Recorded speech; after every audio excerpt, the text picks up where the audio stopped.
Assalamualaikum warahmatullahi wabarakatuh. Perkenalkan, saya Melisa Safitri dengan NIM PO713902000005. Di sini saya akan menjelaskan bagaimana tahapan langkah-langkah uji one sample test dan uji one way ANOVA dengan menggunakan SPSS. Dan selanjutnya akan dibahas output dari data yang telah kita dapatkan dengan menggunakan uji one sample test dan uji one way ANOVA. Baiklah, di sini yang pertama kita akan melakukan uji one sample test dan selanjutnya kita akan melakukan uji one way ANOVA. Di sini kita akan lihat dulu datanya. Nah, ini adalah data untuk one sample test. Kita kopikan dan kita pindahkan ke dalam SPSS.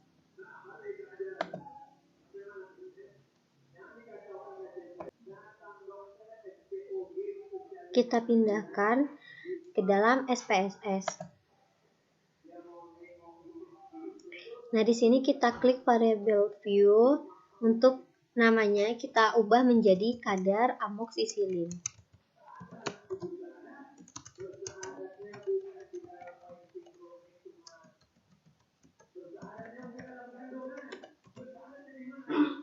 Nah, untuk desimalnya kita pilih 0.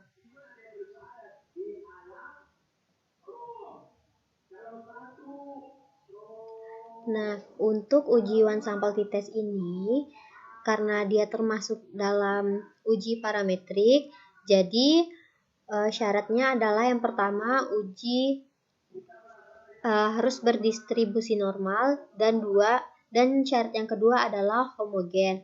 Nah, langkah yang pertama kita akan melakukan uji normalitas. Caranya kita klik analyze, kita pilih non-parametric test. Nah, kita pilih legalisi dialogs dan satu sampel QS. Nah, kita pindahkan kadar amoksisilin ke dalam kolom sebelahnya. Kita klik OK. Nah, di sini kita sudah mendapatkan output atau datanya. Nah, data ini kita akan pindahkan ke dalam file bentuk lain dan kita akan bahas nanti. Selanjutnya, kita akan memasuki ke dalam uji one sample testnya. Caranya klik analyze, pilih compare mean, dan kita klik one sample test. Kita pindahkan kadar amoksisilin ke dalam kolom sebelahnya, kita pilih test value-nya adalah 10. Kita klik OK. Nah, di sini kita sudah mendapatkan output-nya. Nah, output atau data ini kita pindahkan ke dalam file bentuk lain yang nantinya akan kita bahas secara bersama. Nah, selanjutnya untuk uji one sample test ini sudah selesai, dan langkah-langkah selanjutnya kita akan memasuki uji one way ANOVA. Nah, caranya yang pertama kita kopikan dulu datanya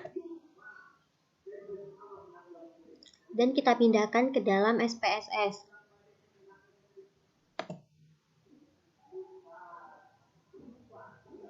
Nah, ketiga data ini kita akan pindahkan ke bawah sini ya.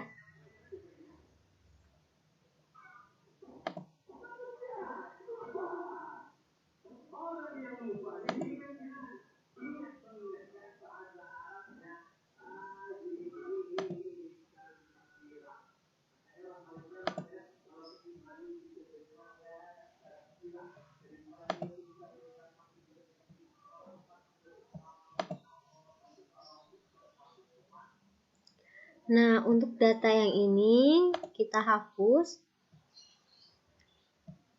Nah, kita beri keterangan 1-6 untuk angka 1. Selanjutnya 7-12 untuk angka 2. 13-18 untuk angka 3. Dan 19 untuk sampai 24 kita masukkan angka 4.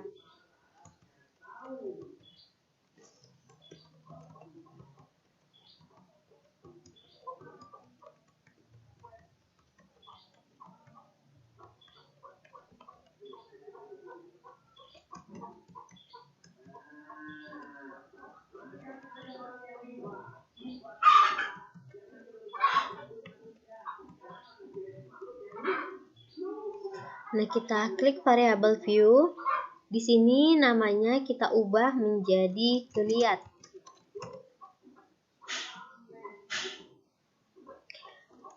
Kita ubah menjadi perlakuan.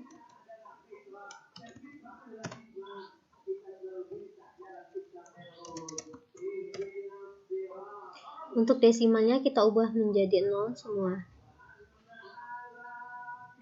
Nah, di sini untuk bagian perlakuan, untuk value-nya kita ubah. Value untuk nomor 1 untuk kontrol positif atau kita sikat menjadi KP. 2 untuk kontrol negatif atau KN. 3 untuk ekstrak yang pertama. 4 untuk ekstrak yang kedua. Kita klik OK. Nah, karena uji one way ANOVA ini merupakan uji parametrik, jadi syaratnya adalah 1 berdistribusi normal, 2 homogen.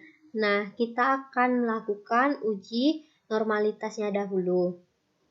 Langkah-langkahnya klik Analyze, pilih Non-Parametric Test, Legality Dialogs, dan kita pilih satu sampel QS. Di sini untuk geliatnya kita masukkan ke dalam kolom, klik OK. Nah, di sini kita sudah mendapatkan data uji normalitas untuk uji one way ANOVA. Kita pindahkan atau kita kopikan ke dalam file bentuk lainnya yang nantinya akan kita bahas. Selanjutnya kita akan melakukan uji one way ANOVA-nya. Klik Analyze, kita pilih Compare Mean, dan kita klik one way ANOVA. Nah, di sini untuk geliatnya kita pindahkan ke kolom dependent list. Untuk pelakuannya kita pindahkan ke kolom faktor. Kita ubah sedikit. Untuk option itu kita klik descriptive dan klik continue. Dan untuk post hoc kita pilih 2K dan klik continue. Dan selanjutnya kita klik OK. Nah, di sini kita sudah mendapatkan data atau output dari uji one way ANOVA. Nah, data tersebut kita pindahkan ke dalam file bentuk lainnya. Nah, nantinya akan kita jabarkan dan akan kita bahas satu persatu. Baiklah, data-data dari uji one sample t-test dan uji one way ANOVA telah kita pindahkan ke dalam PPT. Nah, yang pertama kita akan membahas uji one sample t-test. Syarat dari uji one sample t-test karena termasuk dalam uji parametrik. Nah, syarat dari uji parametrik ini adalah 1 berdistribusi normal dan 2 homogen. Nah, selanjutnya kita mempunyai data tadi, yaitu data uji kadar amoksisilin. Nah, untuk desain penelitiannya adalah dalam bentuk deskriptif dari kadar amoksisilin. Nah, dalam desain penelitian ini terbagi menjadi 2, yaitu desain deskriptif dan eksperimen. Nah, untuk penelitian deskriptif ini artinya hanya menggambarkan variabel atau karakteristik atau kejadian tertentu. Nah, di sini data yang kita dapatkan hanya dalam bentuk menggambarkan saja. Kalau untuk penelitian eksperimen ini adalah variabelnya yang diteliti belum ada, tetapi sengaja diadakan oleh peneliti dalam bentuk perlakuan. Nah, di sini untuk mencapai sebuah kesimpulan. Nah, syarat dari penelitian eksperimen ini yang pertama, 1 harus ada perlakuan, dan 2 mempunyai variabel kontrol, 3 diambil secara acak. Nah, pada uji one sample t-test ini mengapa itu desain penelitiannya deskriptif? Karena data yang kita dapatkan ini tidak ada perlakuan, tidak ada pembanding, dan tidak diambil secara acak. Jadi hanya menggambarkan dari kadar amoksisilin. Nah, makanya untuk uji one sample t-test ini desain penelitiannya adalah deskriptif. Selanjutnya, ada beberapa tahapan dalam menentukan uji one sample t-test. Nah, tadi disebutkan bahwa syaratnya yaitu pertama harus berdistribusi normal dan 2 homogen. Yang pertama kita akan mencari uji normalitasnya dahulu, dan yang kedua uji one sample t-testnya. Yang pertama uji normalitas. Di sini kita sudah mendapatkan data yang telah kita lakukan di SPSS. Nah, di sini untuk nilai signifikasinya adalah 0,802. Nah, persyaratan dari uji normalitas ini adalah normal jika nilai signifikasinya besar dari 0,05 dan tidak normal jika nilai signifikasinya adalah kecil dari 0,05. Nah, dari data tersebut menunjukkan bahwa nilai signifikasinya adalah 0,802. Artinya bahwa nilai signifikasi tersebut besar dari 0,05. Nah, data tersebut sudah memenuhi bahwa atau uji sampel t-test ini sudah berdistribusi normal. Nah, selanjutnya sudah kita mendapatkan uji normalitasnya, kita lanjut ke dalam uji one sample t-testnya. Baiklah, di sini kita sudah mendapatkan data dari output SPSS. Nah, dari data tersebut menunjukkan bahwa nilai signifikasinya adalah 0,000. Artinya, nilai signifikasi ini kecil dari 0,05. Nah, di sini kita akan membuat hipotesanya. HO adalah tidak ada perbedaan kadar amoksisilin.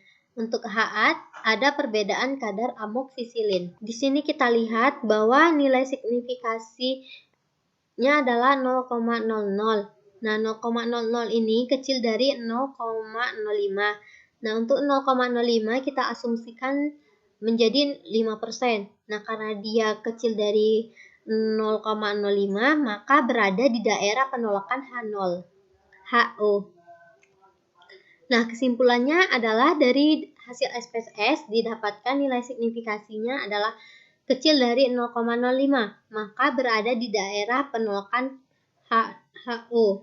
Nah, HO ditolak, maka HA diterima. Jadi kesimpulannya adalah ada perbedaan kadar amoksisilin. Baiklah, kita lanjutkan ke uji one way ANOVA. Nah, uji parametrik ini terdapat uji one sample t-test, uji Piret sample t-test, uji independent sample t-test, dan yang terakhir one way ANOVA. Nah, untuk one way ANOVA syaratnya juga sama karena termasuk dalam uji parametrik, yaitu satu berdistribusi normal dan homogen. Nah, dari data tersebut adalah uji geliat mencit dengan dosis. Nah, desain penelitiannya adalah eksperimental antara jumlah geliat dengan berbagai dosis atau perlakuan. Mengapa termasuk dalam eksperimental? Karena data tersebut terdapat perlakuan dan ada perbandingan.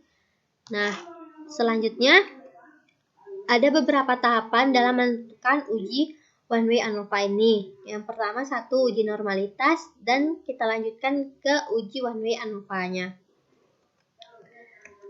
Nah, kita sudah mendapatkan outputnya, yaitu nilai signifikasinya adalah 0,327. Nah, persyaratan dari uji normalitas ini adalah normal jika nilai signifikasinya besar dari 0,05. Dan tidak normal jika nilai signifikasinya kecil dari 0,05. Nah, dari data tersebut menunjukkan bahwa nilai signifikasinya adalah 0,327. Artinya bahwa nilai signifikasinya lebih besar dari 0,05. Dan data tersebut berdistribusi normal. Nah, syarat untuk melakukan uji one way ANOVA ini adalah harus berdistribusi normal. Selanjutnya kita memasuki uji one way ANOVA. Di sini kita sudah mendapatkan outputnya. Nah, dari data ini yang kita lihat adalah data mean atau rata-rata dan standar deviasinya. Nah, di sini ada perbedaan rata-rata dari rata-rata dan standar deviasinya.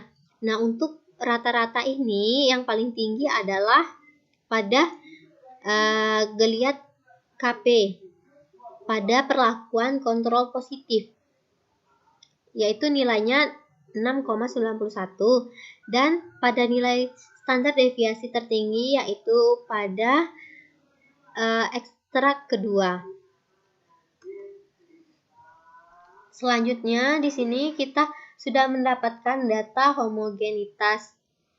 Nah, syarat dari uji homogen ini adalah homogen jika nilai signifikasinya besar dari 0,05 dan tidak homogen jika nilai signifikasinya kecil dari 0,05.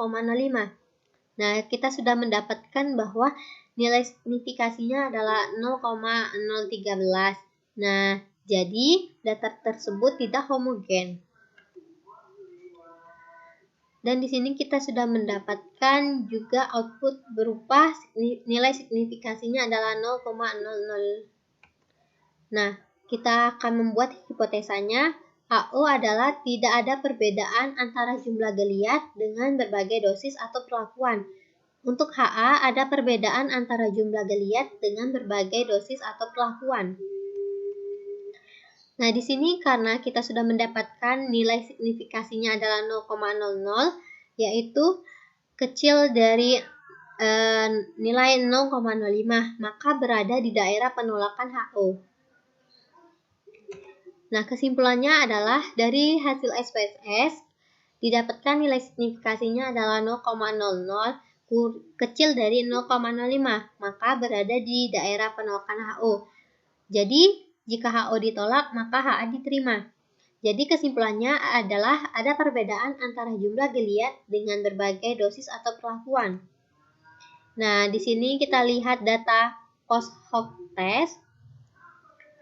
Nah, di sini data yang kita lihat adalah antara kontrol positif dengan perlakuan, yaitu kontrol negatif, ekstrak pertama dan ekstrak kedua.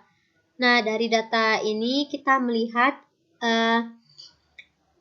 khasiat dari berbagai dosis atau perlakuan ini, mana yang selisihnya lebih kecil dari KP atau kontrol positif. Nah, di sini kita lihat bahwa selisih antara KP dengan E1 adalah atau ekstrak 1 adalah 2,322 dan selisih antara KP dengan ekstrak kedua adalah 1,433. Nah, di sini yang paling mendekati dengan khasiat obat atau khasiat dosis adalah ekstrak yang kedua. Nah, dilihat dari KP dinilai berkhasiat jika selisih antara E1 dan E2 dengan KP kecil. Yang berkhasiat adalah E2 karena selisihnya 1,433 dengan nilai kontrol positifnya. Nah, kita membuat hipotesanya H0 adalah tidak ada perbedaan antara jumlah geliat dengan berbagai dosis atau perlakuan. Nah, untuk HA ada perbedaan antara jumlah geliat dengan berbagai dosis atau perlakuan. Karena kita melihat tadi datanya bahwa nilai signifikasinya adalah 0,000, maka 0,00 ini kecil dari 0,05. Maka berada di daerah penolakan HO. Nah, kesimpulannya karena nilai signifikasinya adalah 0,00 kecil dari 0,05, maka berada di daerah penolakan HO. Jadi, jika HO ditolak, maka HA diterima. Nah, untuk kesimpulannya adalah ada perbedaan antara jumlah geliat dengan berbagai dosis atau perlakuan. Nah, di sini juga kita mendapatkan data atau output dari uji one way ANOVA. Dan sudah selesai pembahasan untuk uji one sample t-test dan uji one way ANOVA. Nah, jadi di sini kita ulang kembali bahwa ada dua uji, yaitu uji parametrik dan uji non-parametrik.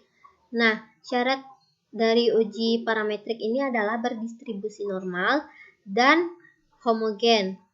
Nah, untuk uji parametrik ini yaitu ada one sample t-test, uji Pyrette sample t-test, independent sample t-test, dan one way ANOVA. Dan desain penelitian terbagi menjadi dua, yaitu penelitian deskriptif dan penelitian eksperimen.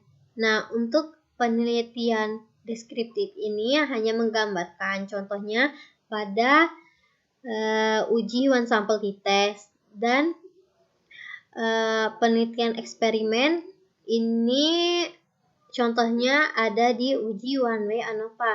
Nah, mengapa pada uji one sample t-test tadi dalam bentuk deskriptif? Karena pada uji one sample t-test tersebut data yang kita dapatkan tidak ada perlakuan, variabel kontrol, dan tidak dipilih secara acak, hanya menggambarkan saja. Nah, pada uji one way ANOVA ini termasuk ke dalam penelitian eksperimen karena syarat dari uji atau penelitian eksperimen ini yang pertama harus ada perlakuan, yang kedua memiliki variabel kontrol, dan yang ketiga itu bisa diambil secara acak. Terima kasih. Inilah penjelasan dan langkah-langkah bagaimana cara uji one sample t-test dan uji one way ANOVA. Terima kasih. Wassalamualaikum warahmatullahi wabarakatuh.